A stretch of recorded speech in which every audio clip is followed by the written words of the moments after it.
The self-proclaimed professor against political correctness is now making more than $50,000 per month through online donors, and he's got big plans for the future. It isn't really about the right to decide. It's about the right to insist upon by force. Professor Jordan B. Peterson made national headlines last fall for refusing to use genderless pronouns, even appearing on this show. And I've been thinking about this political correctness issue for a long time, and it's been bothering me. His viewpoint caused controversy, but also gained him supporters who flocked to his YouTube channel, helping him rack up millions of views for his online lectures. Now, to subsidize his production costs, he's turned to the crowdfunding site Patreon. A number of people have been attempting to take me to task for the fact that my Patreon support has been, let's call it, overwhelmingly successful. Aiming to build on his online success, Peterson is setting his sights on an even bigger goal. I want to move genuine humanities education out of the universities where it isn't being taught anyways, as far as I can tell, online where people can access it freely. Jordan Peterson joins me now in studio. Good to see you again. Thanks for being here. Morning. Why start an online university? Well, because the technology is ready for it. That's the most important issue. There's absolutely no reason why high-quality education can't be made available to masses of people at low cost. So, and since that's possible, there's absolutely no reason not to do it. And when you say low cost, you're saying that students would only pay for their examinations? Is that Well, how that you would structure it? we're not sure exactly how it would run, but the one possibility would be a monthly subscription that would help pay for the content, but the primary source of revenue would be on the accreditation end, on the examination end, for sure. So how would this work for students? What would they see? What would they learn? Well, we would probably start with a list of the 100 greatest books of Western civilization, I think. We'd started as a great books program. And we're thinking about making a timeline. Imagine a timeline that stretches, say, from 3000 BC up to the present time that you could zoom in on. And imagine lectures that would be available at different levels of resolution. So, for example, you might have a lecture about the 2000 to 1000 BC and the major occurrences during that period, that you could zoom in and get specialty lectures where the historical knowledge was detailed enough to provide information at that level of resolution. And then the content, I don't know yet. I think getting the underlying technical structure right at the moment is more important than the content, because I think content would generate itself if the incentive systems were set up properly. Why do you think this would work more effectively than a traditional university format? Because the traditional universities have abandoned the humanities. But They've become almost entirely corrupt, as far as I can tell. But you are a tenured university professor at the University of Toronto. Yes. So how do you reconcile those two? Well, the university disciplines that still have some grounding in science seem to be, I would say, still intact. But the humanities, we know, for example, that in the United States, the ratio of Democrats to Republicans in the humanities is about 30-1. It's taken an unbelievable leftward tilt. And about 80% of humanities papers are never cited once. And the humanities have been dominated by a kind of postmodern neo-Marxist, what would you call it, cult ideology since the 1990s, probably starting in the 1960s.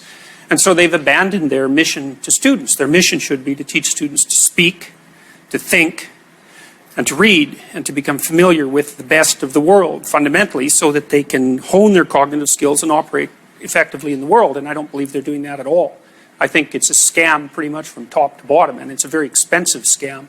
So it's too top-heavy. It's going to topple. So would you continue to work at the University of Toronto Sure. if you started up this online university platform? Yes, definitely. Yeah. What's been the reaction from your colleagues? Oh, minimal. I mean, the reaction from the university to the political turmoil that I was embroiled in was first negative, and then I would say neutral, and now things seem to be just fine. My colleagues haven't really said anything either about the political turmoil, about this plan. So, but I don't think that the change, I don't think will come from within the universities anyways, because generally speaking, when there's a new technology introduced, it isn't the old systems that adopt it. They're not capable of operating in the new technological world because it requires a new approach. And you might ask, well, why do I have the expertise to do that? And perhaps I don't, but I have worked on software development for 25 years, and I have some good partners and a lot of people who are interested in helping me with this. It seems like a lot of people, $50,000 a month is a lot of money. Were you surprised by that? I'm staggered daily by that. Of course, it's absolutely overwhelming. And that money goes to?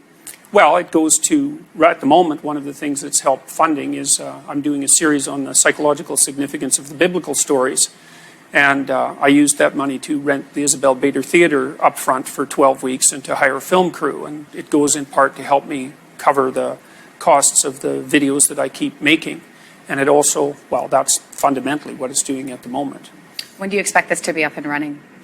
That's a very good question. I mean, we're going to start with a website in the next month and a half that will be designed to help students and their parents identify postmodern content in courses so that they can avoid them. So I've been working with a specialist in artificial intelligence who's written a script to discriminate between postmodern neo-Marxist course content and classical content in the sciences and the humanities. And so we'll have a consumer information website up in a month. And I'm hoping that over about a 5-year period, a concerted effort could be made to knock the enrollment down in postmodern neo-Marxist cult classes by 75% across the West. So our plan initially is to cut off the supply to the people who are running the indoctrination cults. We'll be watching. Jordan Peterson, thanks for being here this morning. My pleasure. Here's a question. Well, I posed Here's a question. Let's have a real question. Can men and women work together in the workplace? Yes, I do it. How do you know? Because I work with a lot of women. Right. Well, it's been happening for, what, 40 years? And things are deteriorating very rapidly at the moment in terms of the relationships between men and women. It's like we don't know if men and women can work together successfully. But in what ways? Because in the sexual harassment way. Because 40 years ago, I would have been, well, I don't know, if I was a white man, I would have been Jacqueline's boss and I could have done whatever I wanted, right? And that there would be almost no recourse that a woman who's working under me would have. Now they have some recourse. I mean, is that a... There was recourse back then, too. You could take people to the police. Do you think that was happening a lot? I mean, like, I think it's a dreadful thing to have to go to the police if you're being sexually assaulted. If you feel like there's a reduction in harm, right? That things are better. So you feel like right now the atmosphere in corporate workplace is the exact same that it was 40 years ago? No, but I'm not sure. I'm not saying that it's any better. It's not any better. Well, maybe it is. What is? I guess not to ask you to sort of prove a negative, but I think that there is plenty of evidence if you look at all the stories that are coming out. Do you not feel like any of the stories that you've heard about what Hollywood is like, do you feel like that's not evidence that this is a problem? Evidence that Hollywood is a problem? Yeah. Yeah, but when I look at Hollywood, all these people coming out of Hollywood talking about how sexual misbehavior is a problem, and I think people in Hollywood are talking about that, they've been capitalizing on sexual misbehavior for like 100 years. But that, I mean, look, those are unrelated in a lot of ways. Yeah, like you as a professor should know like about correlation and causation. Like you're basically saying, well, you know, there have been movies with sex in it, therefore a PA on the set of a movie, of course, should be expected to be sexually harassed. No, I'm saying... No, those two are separate worlds in any sort of pure logical sense. Like that is just a classic mix-up of correlation and Why are they separate worlds? We don't know how to draw the boundaries. Because here's the question. Do you feel like any movie that has, like, if you talk about sex in your classroom, or if you talk about sort of sexual behavior in your classroom, and another classroom does not talk about sexual behavior at all, you feel like your classroom would have a higher chance or higher incidence rate of sexual assault or harassment? No, but I would say that if I was part of an organization that built entire dozens of careers on sexual provocativeness, I would be very careful about like waving the ethical flag in the sexual wars. So you think Hollywood doesn't exploit sex? Hasn't the feminists been saying that for 30 years? The entire entertainment industry does nothing but exploit women sexually. Is that true or not? And if it is true, then aren't they contributing to the problem? And if they're contributing to the problem, then where's all the ethical... But you're arguing at that point that Hollywood is one sort of totemic idea, that it is one sort of... That a woman who works in entertainment must then like pledge allegiance to this idea of sort of totemic Hollywood and not come out and give her story. Like you're saying that she's like somehow complicit in all of it. The degree to which we're all complicit in what's going on is unspecified. I said already, you know, we don't know how to have an adult conversation about sex. It's not surprising. It's not the least bit surprising. So, but I don't like. So then, what is it then? Like, because this seems to be like the sort of collectivist thinking that you rail against. You know, you're saying that Hollywood is one thing, and that Hollywood made its own bed, and therefore Hollywood should not speak about this issue because they're the ones that were pushing this agenda. No, it isn't that they shouldn't speak about it.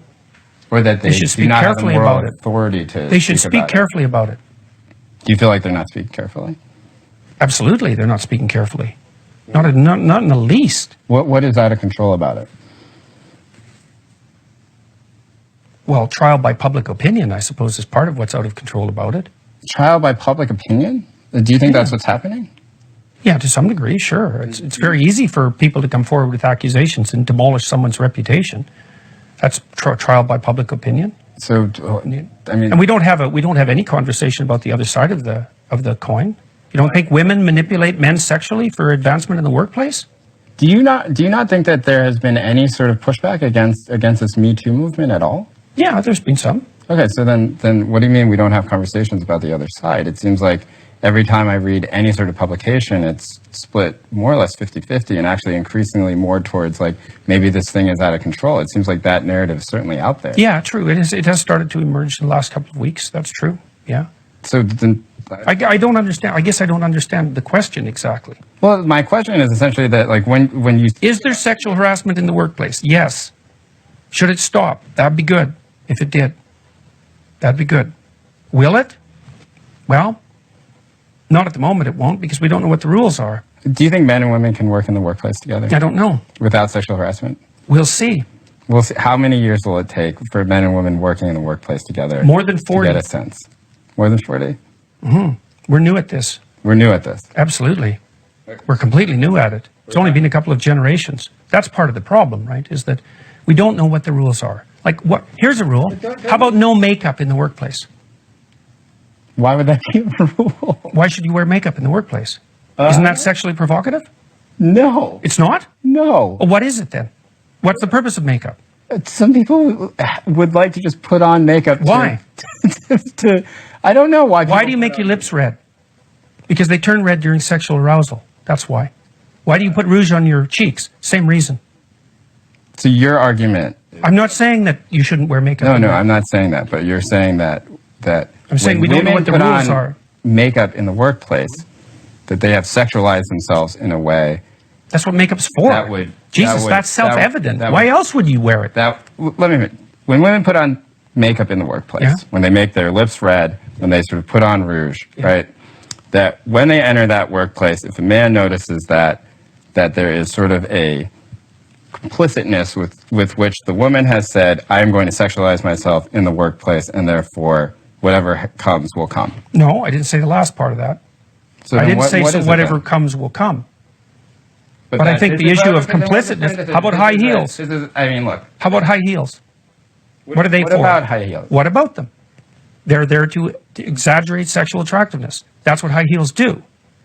They tilt your pelvis forward so your hips stick out. That's what they do. And they tighten up your calf muscles. They're a sexual display. Now, I'm not saying that people shouldn't use sexual displays in the workplace. I'm not saying that. But I am saying that that is what they're doing. And that is what they're doing.